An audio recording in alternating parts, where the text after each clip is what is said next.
mengucapkan terima kasih karena kebaikan-Mu yang tak habis-habisnya di dalam hidup kami, anak-anak-Mu dan hamba-hamba-Mu. Terima kasih Tuhan, begitu besar Tuhan kasih-Mu itu Tuhan, sehingga kami boleh merasakan hari demi hari demi hari, luar biasa Engkau menyertai kami.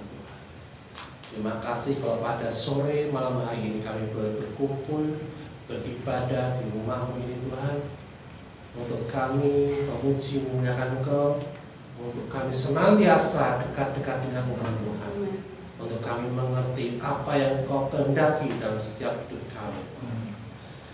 Dan pada sore malam hari ini Tuhan, kami siap Tuhan untuk ajarkan firman-Mu, untuk kami tahu tentang rahasia-rahasia kerajaan surga yang Kau punya di dalam setiap kehidupan kami Tuhan, sehingga kami boleh melakukan segala sesuatu sesuai dengan kehendak-Mu saja, dan kami boleh hidup mencerminkan kehidupan-Mu dalam setiap kami.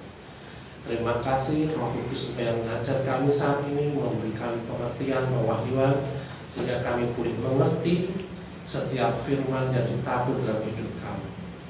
Dan kita semua yang siap menerima firman Tuhan berkata amin.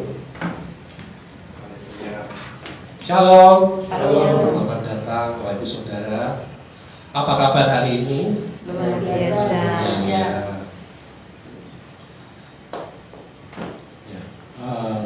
Firman yang akan saya sharingkan pada sore hari ini, firman yang beberapa waktu lalu menjadi pergumulan seseorang, teman-teman kami. Jadi dia bertanya di dalam grup, bertanya tapi ya memang tidak ada yang menjawabnya.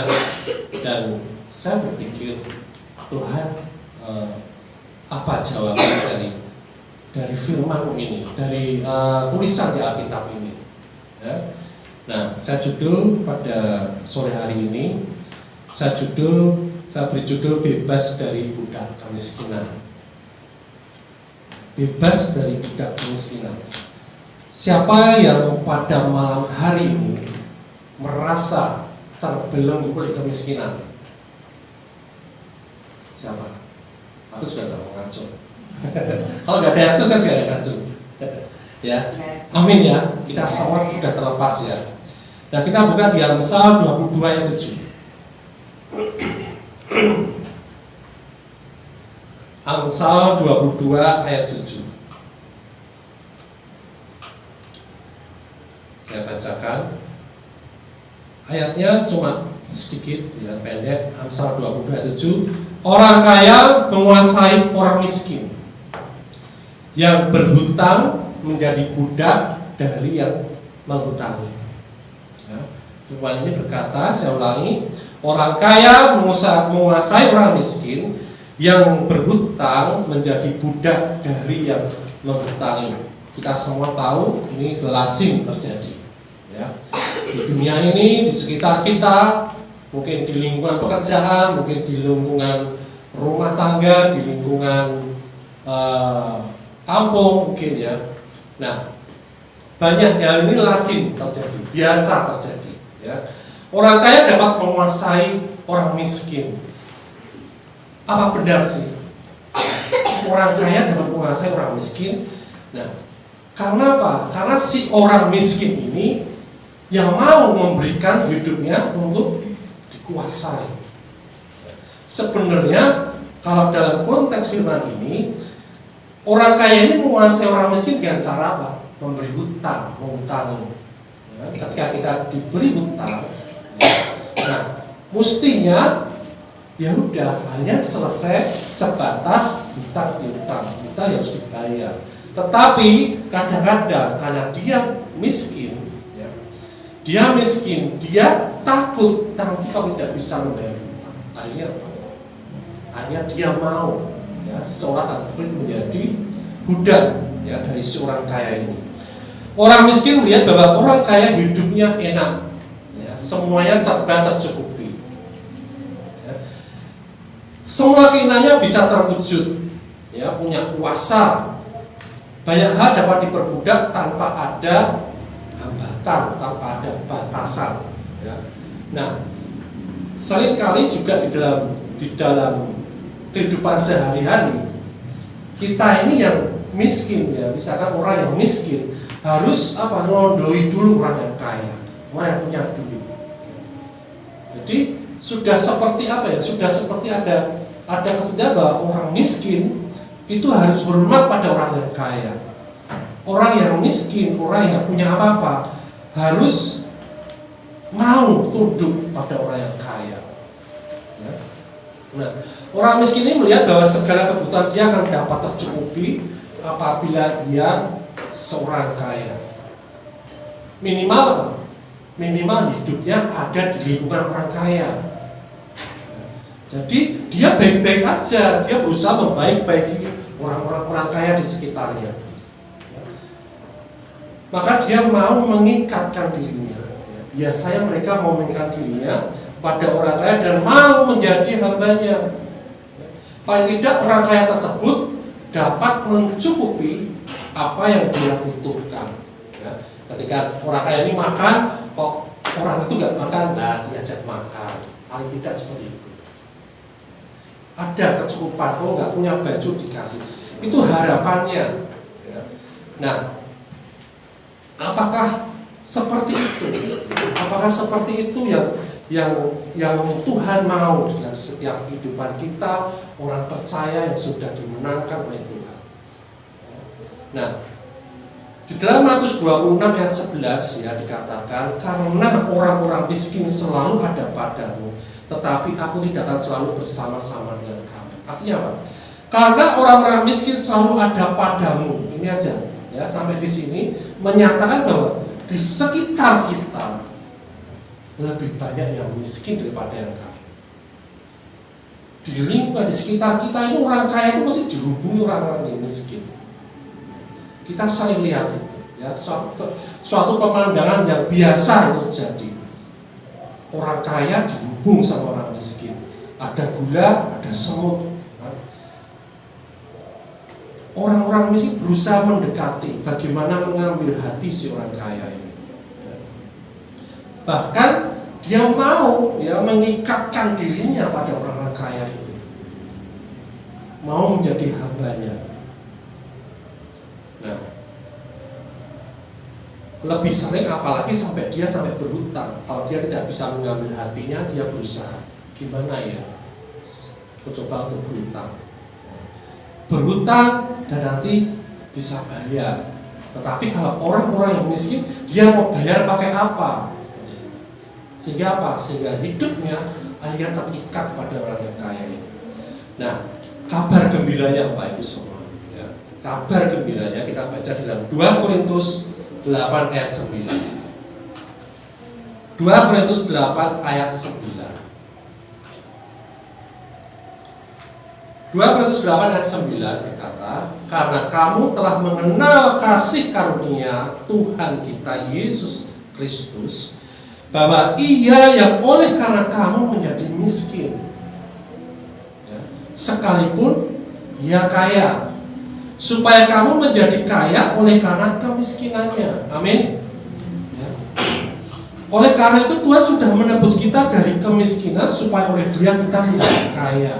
Kemiskinan kita ya, di hadapan Tuhan ya, sebelum kita ditebus di hadapan Tuhan kita miskin. Jauh dibanding apa? Dibanding kekayaan. Nah, kalau Tuhan mau menggantikan kekayaannya dengan kemiskinan kita, sangat luar biasa. Artinya apa? Dia mau kita menjadi kaya. Kayanya siapa? Kayanya Dia. Amin. Kayanya Tuhan, bukan kayanya si A, bukan kayanya si B, ya, orang-orang kaya itu bukan. Tapi kekayaannya ukurannya Tuhan.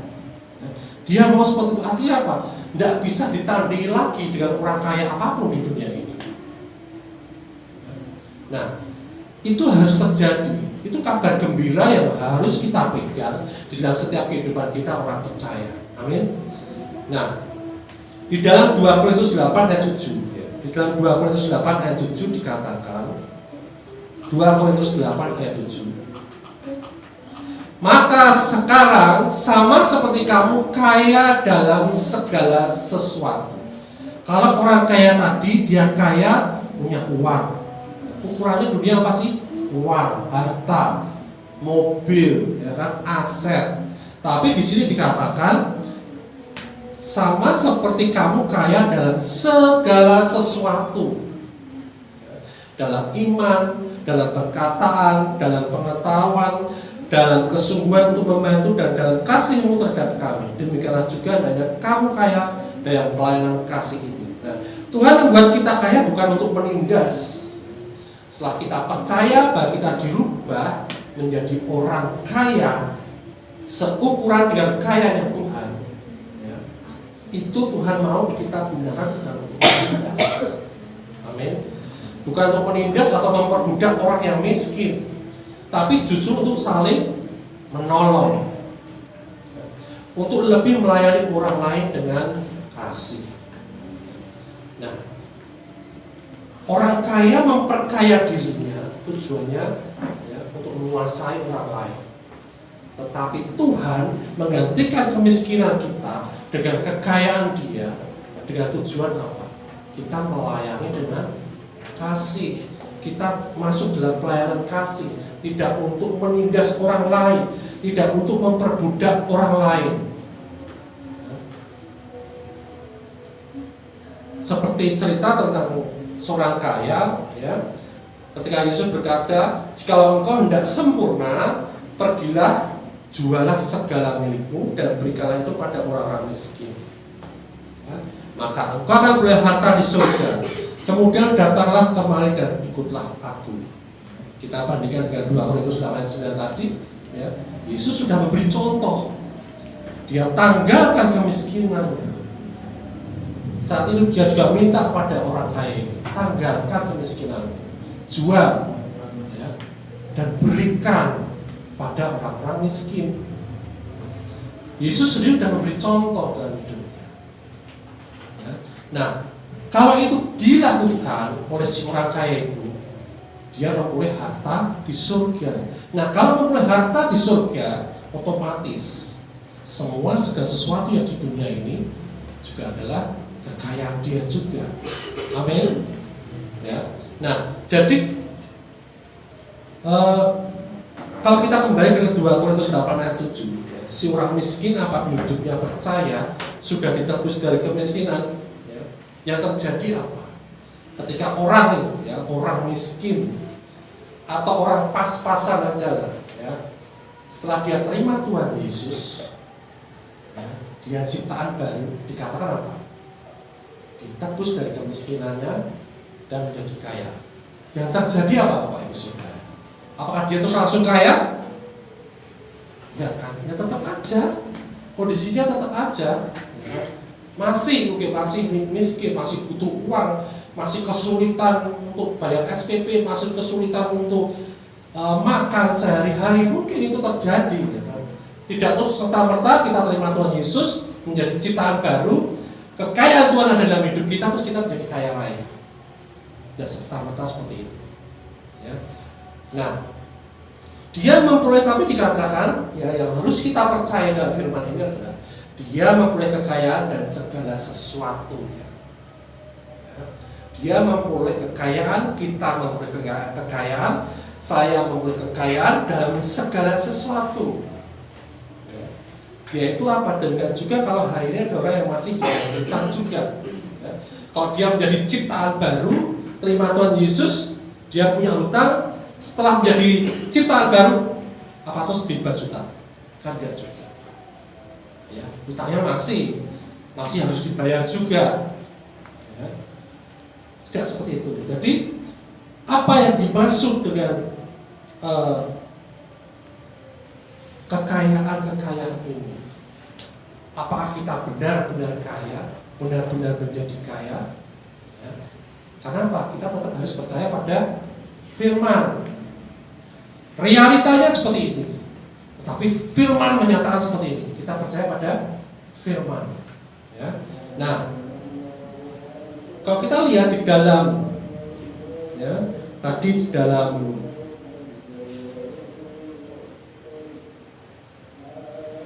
Dua Korintus 8:7 tadi, ya, dikatakan kamu kaya dalam segala sesuatu. Dikatakan kayanya di mana? Ya.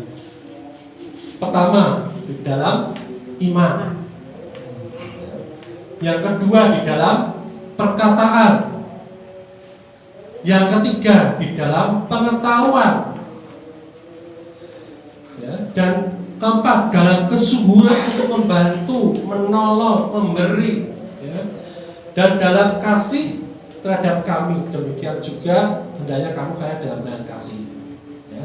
Jadi kuncinya di situ, Bapak Ibu Saudara. Ya. Kalau kita setelah menjadi lahir baru, kita diberikan kekayaan. Yang pertama iman dan perkataan. Ya.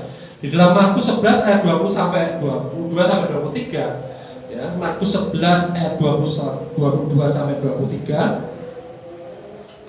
Markus 11 ayat 22 sampai 23, Yesus menjawab mereka, percayalah kepada Allah. Ya. Iman, percaya, sungguh-sungguh percaya. Ya. Aku berkata kepadamu, sesungguhnya barang siapa berkata kepada gunung ini, beranjaklah dan tercampaklah ke dalam laut, asal tidak bimbang hatinya, tetapi percaya bahwa apa yang dikatakannya itu akan terjadi, maka hal itu akan terjadi baginya. Amin. Dengan percaya dan memperkatakan, percaya, beriman dan memperkatakan, apa yang kita perkatakan terjadi. Kalau kita saat ini masih membutuhkan segala sesuatunya, percaya bahwa itu semua akan dipenuhi oleh Tuhan. Perkatakan, Tuhan terima kasih, Kau sudah memberikan segala sesuatunya dalam hidupku. Kau sudah cukupkan kebutuhanku. Kau sudah membebaskan aku dari hutang piutang. Walaupun kenyataannya belum, tapi punya kepercayaan. Ya. Perkatakan itu, dan itu akan terjadi. Dari dua ini saja, iman dan perkataan, ini sudah luar biasa kekuatannya. Amin. Ya. Kita punya iman, percaya dengan apa yang kita katakan itu terjadi. Karena apa? Karena kita sudah diberikan tadi kekayaan yang dari Tuhan. Segala sesuatunya sudah diberikan.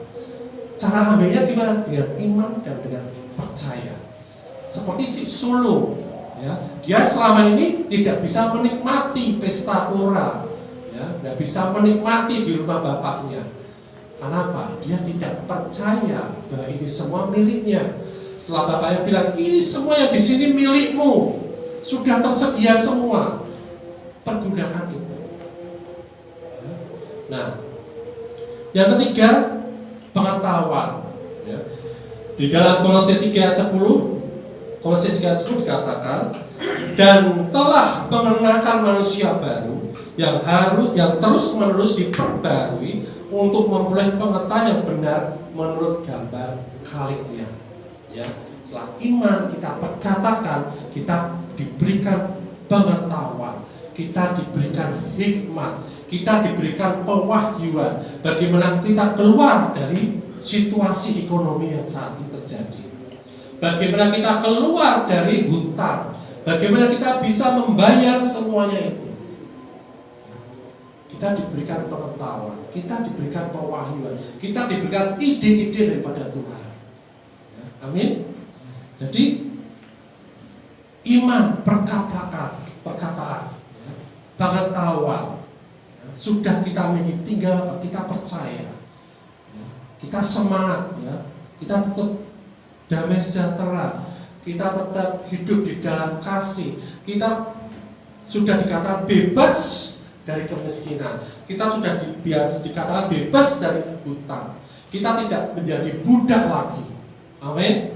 Nah, kalau kita sudah merasa hidup kita ini bebas dari hutang, dari kemiskinan, kita melangkah di dalam kekayaan Tuhan. Ya.